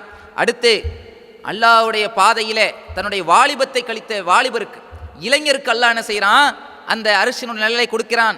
அதுக்கடுத்து பள்ளிவாசலின் பக்கமே தன்னுடைய உள்ளத்தை வைத்திருந்த அந்த மனிதருக்கு அல்லாஹ் என்ன செய்கிறான், அரிசினுடைய நிழலை கொடுக்கிறான். அதே மாதிரி தனது தவறை எண்ணி தனிமையிலே இருந்து கண்ணீர் வடித்தாரே அவருக்கு அல்லாஹ் அந்த அரிசினுடைய நிழலை கொடுக்கிறான். அதே மாதிரி தர்மம், வலது கையில் கொடுக்கக்கூடிய தர்மத்தை இடது கையில் தெரியாத அளவுக்கு, அதாவது இஹ்லாஸோடு உலகத்துக்காக இல்லாமல் மனிதர்களுக்காக இல்லாமல் அல்லாஹுக்காகவே தர்மம் செய்தாரே அவருக்கு அல்லாஹ் என்ன செய்கிறான், அரிசினுடைய நிழலை கொடுக்கிறான். அல்லாஹுக்காகவே சேர்ந்து அல்லாஹுக்காகவே பிரிந்து வாழ்ந்த அந்த நண்பர்கள், அல்லாஹுக்காகவே ஒரு நண்பர்னு சொன்னால் அல்லாஹுக்காகவே இணைகிறது, அல்லாஹுக்காகவே பிரிகிறது, இப்படி வாழ்ந்தார்கள் நண்பர்கள். அந்த நண்பர்களுக்கு அல்லாஹ் அரிசினுடைய நிழலை கொடுக்கிறான்.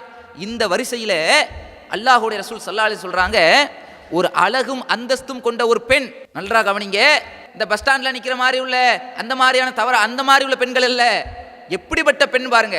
இதில் இந்த மாதிரி பெண்கள் அழைத்தால் போகக்கூடாதுங்கிறது ஒரு விஷயமா இருந்தாலும், ஒரு மனிதன் இலகுவாக இந்த மாதிரி ரோட்ல நிற்கிற பெண்களை எல்லாம் பார்க்கவே தோணாது.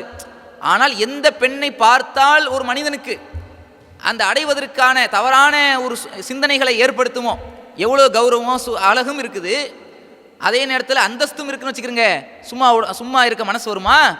அப்படியான ஒரு பெண் அழைத்த நேரத்திலும், தவறான இச்சைக்கு அழைத்த நேரத்திலும் அல்லாஹுக்கு பயந்த அந்த பெண்ணை விட்டு ஒருவன் விலகுகிறாரே, அழகும் அந்தஸ்தும் கொண்ட ஒரு பெண்ணு தனிமையிலே ஒரு ஆணை தவறான இச்சைக்கு அழைத்த நிலையிலும் அல்லாஹுக்கு பயந்து விலகுகிறாரே அவருக்கு அல்லாஹ் என்ன செய்கிறான், அரிசினுடைய நிழலை கொடுக்கிறான் என்றே நபிகள் நாயகம் ஸல்லல்லாஹு அலைஹி வஸல்லம் அவர்கள் சொல்லக்கூடிய செய்தி. இதை ஹதீஸுகளில் நம்ம பார்க்கிறோம். இப்படியாக அல்லாஹுடைய உதவி வரக்கூடிய அந்த காரியங்கள் இருக்கிறது. ஆக நம்ம கற்பொழுக்கத்தோடு இறையச்சத்தோடு நம்முடைய கற்பொழுக்கத்தை பேணி நம்ம வாழ்ந்தோம் என்று சொன்னால், கற்பை ஆணுக்கும் கற்பு இருக்கிறது, பெண்ணுக்கும் கற்பு இருக்குது. இது ஆணுக்கு பெண்களுக்கு மட்டும்தான் கற்பு இருக்குன்னு நினச்சிக்கிட்டு இருக்கிறாங்க. நம்ம ஒழுக்கத்தோடு வாழ்வது ஆண்களுக்கும் இருக்குது. ஆக இப்படி நாம் வாழும்போது அல்லாஹுடைய உதவி இருக்கிறது, உயர்ந்த சொர்க்க சோலை இருக்கிறது, அல்லாஹுடைய அரிசின் நிழல் நமக்கு கிடைக்கிறது. ஆக இதையெல்லாம் நம் சரியான முறையிலே பேணி நாம் நடக்க வேண்டும். அப்படி நடந்தோமையானால் அல்லாஹுடைய அருளை பெறலாம்.